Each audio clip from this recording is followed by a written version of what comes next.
एक आदमी बहुत ही ज़्यादा हैरान तो तब होता है जब उसकी पत्नी अपने आशिक के साथ उसी घर में, उसी कमरे में जाकर अपनी रंगरलियां मनाती है जहां पर कभी उनकी सुहागरात मनी थी। यानी कि वह आदमी बहुत ही ज़्यादा दुखी और परेशान है कि उसके लाख कहने के बावजूद उसकी पत्नी ऐसा करने से नहीं रुक रही है। वह लगातार इस प्रकार के संबंध बना रही है जिसके संबंधों को सुनकर और जानकर किसी के भी गुस्से में आग बबूला होना जायज बनता है। आखिर उस पत्नी ने इस प्रकार से यह मंजर कैसे देखा, और करीब 1 घंटे बाद जब वह पत्नी उस कमरे से बाहर आती है तो उसके बाद जब वह पति अपनी पत्नी से कुछ पूछता है तो वहां पर बनता है एक बहुत ही खतरनाक झगड़ा। और दोस्तों, उस झगड़े के बाद उन दोनों के बीच में बहुत ही जबरदस्त लड़ाई होती है, मारपीट तक हो जाती है। लेकिन दोस्तों, उसके करीब 10 दिन बाद उस महिला की लाश मिलती है एक नाले से। आखिर वह महिला किसके साथ प्रेम संबंध बना रही थी? आखिर वह पति अपनी पत्नी से इतना बुरा झगड़ा क्यों कर रहा था? क्या थी उसकी असली वजह? दोस्तों, आइए जानते हैं पूरी सच्चाई की क्या क्या हुआ है। दोस्तों, एक भी सेकंड का वीडियो देखना बंद ना करें, वरना आप एक अहम जानकारी से छूट जाएंगे।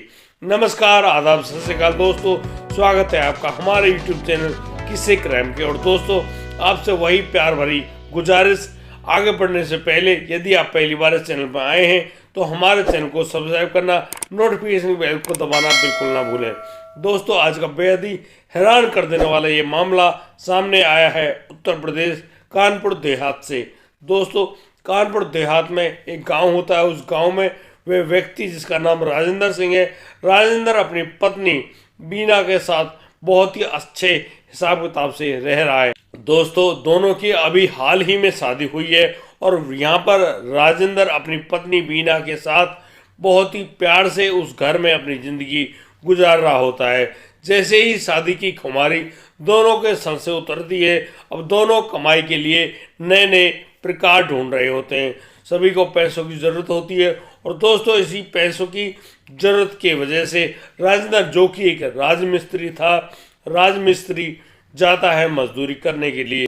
राजमिस्त्री को बहुत अच्छी झाड़ी मिलती है। अब राजेंद्र जैसे ही अपने काम करने के लिए, लोगों की इमारतें बनाने के लिए, मकान बनाने के लिए जाता है, उसको बहुत ही अच्छी तनख्वाह मिलती है।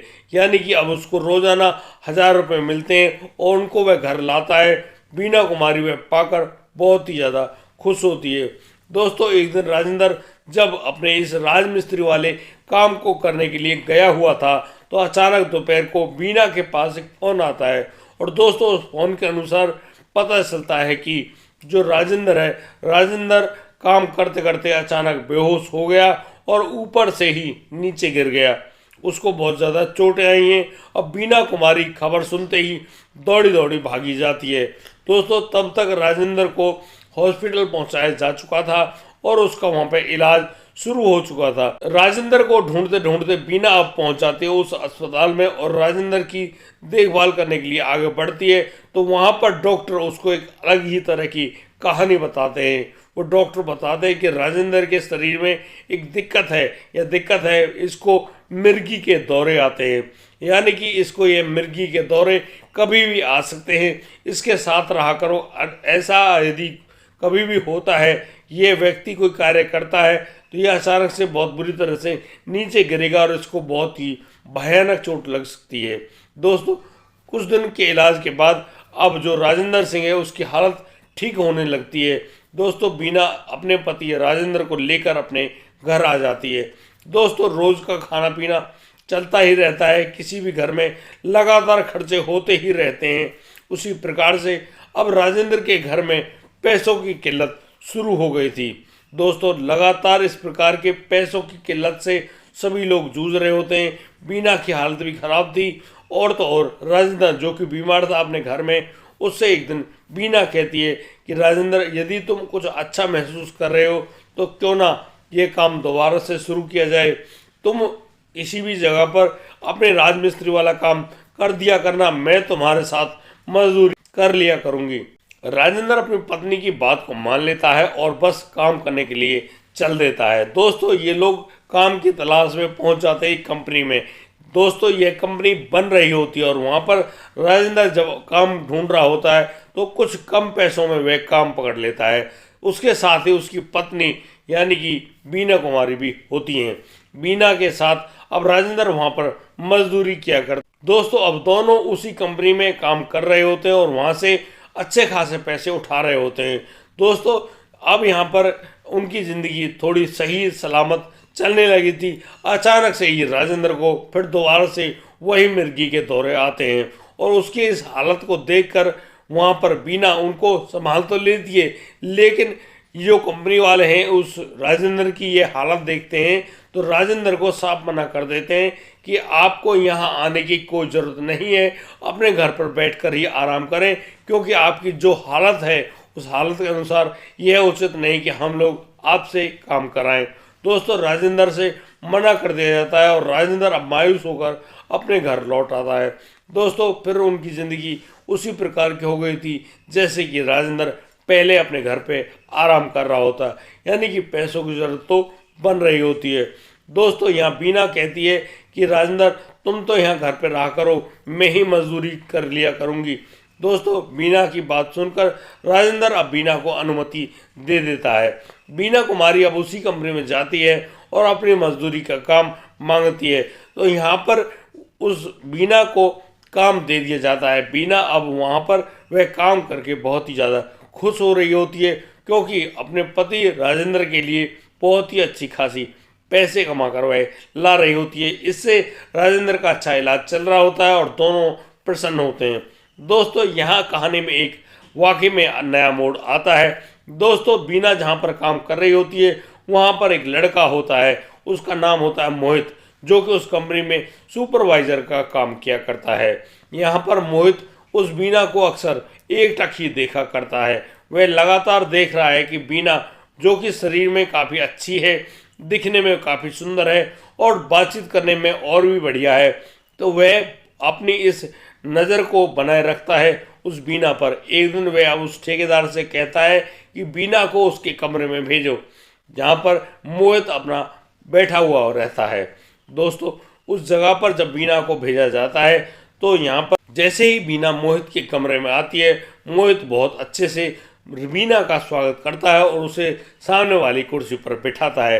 दोस्तों इतना ही नहीं, वह बीना के लिए पीने के लिए चाय भी मंगाता है। दोस्तों अब दोनों चाय पीते पीते बात कर रहे होते हैं। दोस्तों मोहित बीना से कहता है कि बीना तुम तो दिखने में काफ़ी सुंदर हो, क्या बात है भाई, तुम्हें ये राजेंद्र ही मिला था जिसके साथ तुम इस प्रकार से रह रही हो। अरे ये राजेंद्र तुम्हारी खुशी का ख्याल रख भी पाता है या नहीं। लेकिन दोस्तों यहाँ पर बीना साफ मना कर देती है कि जब से उसके मिर्गी के दौरे शुरू हुए हैं तब से ऐसा कुछ भी नहीं हुआ है। दोस्तों यहाँ पर मोहित और बीना काफ़ी ज़्यादा घुल मिल जाते हैं और बस अब मोहित एक दिन बीना के सामने एक पेशकश रखता है। वह कहता है बीना से, बीना मैं यदि तुमसे मिलना चाहूँ तो क्या तुम मुझसे मिल सकती हो। तो बीना कहती है कि बताइए क्या बात है। वो कहता है कि तुम्हें आज एक होटल चलना है, हम कुछ अच्छा खा कर आएंगे। दोस्तों बीना उस होटल में पहुंच जाती है मोहित के साथ गाड़ी में बैठकर और फिर दोनों वहां पर कुछ अच्छा खा पी रहे होते हैं। उसके बाद मोहित उसी होटल में एक कमरा लेता है और फिर वहीं पर बीना को ले जाकर उसके साथ रंगरलिया मनाता है। दोस्तों जिस प्रकार से दोनों के बीच में यह शारीरिक संबंध कायम हुआ था उससे लग रहा था कि हाँ दोनों एक दूसरे से बहुत ही अच्छे संतुष्ट हुए हैं। दोस्तों यहाँ पर बीना जब बेड पर बैठी हुई होती है उसी समय मोहित कुछ हजार रुपए निकाल कर बीना के हाथ में रखते हुए कहता है कि ये लो, ये तुम्हारी इनाम है। इस बात को देखकर बीना मन ही मन बहुत ज़्यादा प्रसन्न होती है। और दोस्तों अब यह सिलसिला शुरू हो चुका है कि बीना और मोहित अक्सर होटल में आते हैं और वहाँ पर अपने इस प्रकार के शारीरिक संबंध बनाने के बाद वापस कंपनी लौट जाते हैं। दोस्तों मैं आपको एक और अहम जानकारी दे दूं कि ये जो मोहित है ये पहले से ही शादीशुदा था और इसके 2 बच्चे भी हैं, लेकिन बीना और राजेंद्र के अभी कोई बच्चे नहीं हुए हैं क्योंकि इनकी शादी को तो मात्र 6 महीने ही बीते हैं। जिस प्रकार से मोहित और उसकी प्रेमिका यानी कि बीना के ये प्रेम संबंध आगे बढ़ने लगे थे। सभी लोग इस प्रकार की जानकारी पाकर बहुत ही हैरान होते हैं। दोस्तों, बहुत ही जल्दी उस मोहित ने बीना के घर पर आना जाना शुरू कर दिया था। राजेंद्र, जो कि अपने घर के सामने ही चाय की एक छोटी सी स्टॉल लगाता है, वहीं पर बैठकर लोगों को चाय पिलाया करता है। वह देखता है कि उसके घर में एक मोहित नाम का सुपरवाइजर आता है और ये कई घंटे कमरे में रहता है। उसके बाद बीना यहाँ से उस मोहित को रवाना कर देती है, लेकिन धीरे धीरे उनके घर की जरूरत का सामान है वो सभी सामान उनके घर में उपलब्ध होने लगता है। वो देखता है कि अब उसके घर में किसी प्रकार की कोई भी कमी नहीं है। वह अक्सर अपनी पत्नी बीना से पूछा करता, तो उनको टोकता कि आखिर ये पैसा, ये सामान कहाँ से आ रहा है। तो यहाँ पर बीना अक्सर उस राजेंद्र को चुप कर देती और वह कहती कि राजेंद्र, तुम्हारे बस की तो कुछ है नहीं, लेकिन अब जब कुछ हो रहा है तो उसे तुम करने क्यों नहीं देते हो। बस इस बात को कहकर बीना अपने पति राजेंद्र को चुप कर दिया करती थी। दोस्तों, बीना, जो कि राजेंद्र की रोज रोज की पूछताछ से परेशान आ चुकी थी, वह अब राजेंद्र से पता नहीं क्यों छुटकारा पाना चाहती थी। एक दिन की बात, मोहित और बीना आपस में बातचीत कर रहे होते हैं। बीना मोहित से कहती है कि उसको तुमसे शादी करनी है। मोहित इस बात को मान लेता है, लेकिन अब मोहित शादी कैसे करे। मोहित अब बीना से कहता है कि जब तक तुम अपने पति से तलाक नहीं लेती हो, मैं तुमसे शादी नहीं कर सकता हूँ। बीना अब वापस अपने घर आती है, राजेंद्र से तलाक के बारे में बात करती है और कहती है कि उसको तलाक चाहिए। दोस्तों, इन दोनों के बीच में बहुत ही बड़ा झगड़ा होता है और इसी झगड़े के कारण अब ये लोग पुलिस स्टेशन तक पहुंच जाते हैं। वहां पुलिस स्टेशन में जाने पर बीना पुलिस वालों के सामने साफ साफ मना कर देती कि वह राजेंद्र को छोड़ना चाहती है और वह कहीं भी रहे, कैसे भी रहे, अपनी ज़िंदगी गुजर बसर कर लेगी।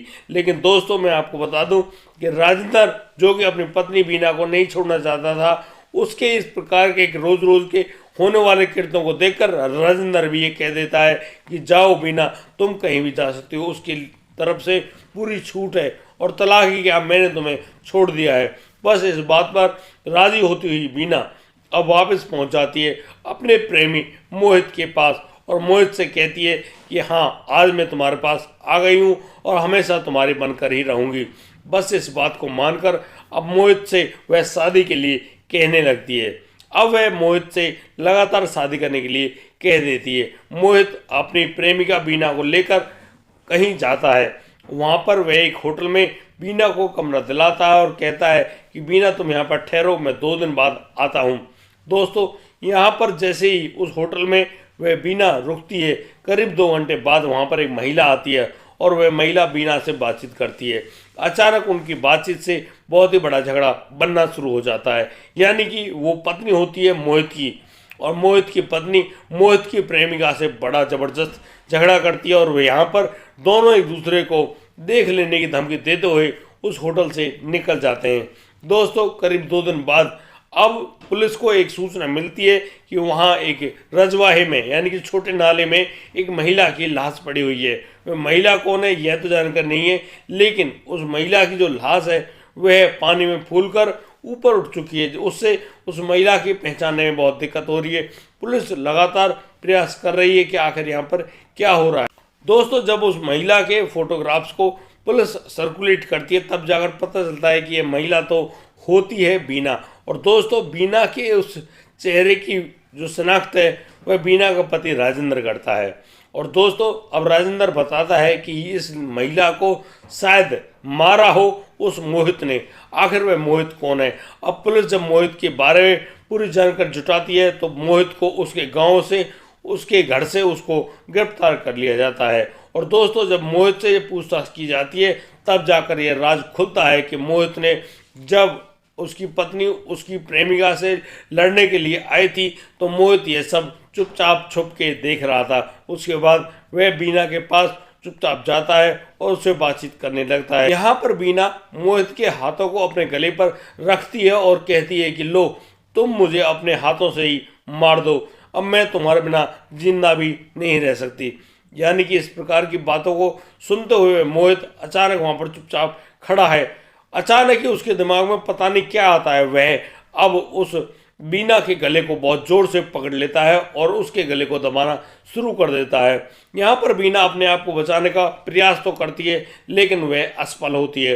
दोस्तों, देखते देखते मोहित अपनी प्रेमिका बीना की वहीं पर जान ले लेता है और फिर बीना के मृत शरीर को उस नाले में डालकर उसके ऊपर पत्थर रखकर वहां से अपने घर के लिए लापता हो जाता है। बीना के शरीर में जिस प्रकार से पानी भर गया था, उसका शरीर फूल जाता है और फिर वह उस पत्थर के नीचे से उसकी लाश निकलकर पानी में तैरने लगती है। तब जाकर लोगों को पता चलता है कि यहाँ पर तो किसी महिला की लाश भी पड़ी हुई है। दोस्तों, पुलिस को फोन कर दिया जाता है और बस पूरे मामले का खुलासा इस प्रकार होता है।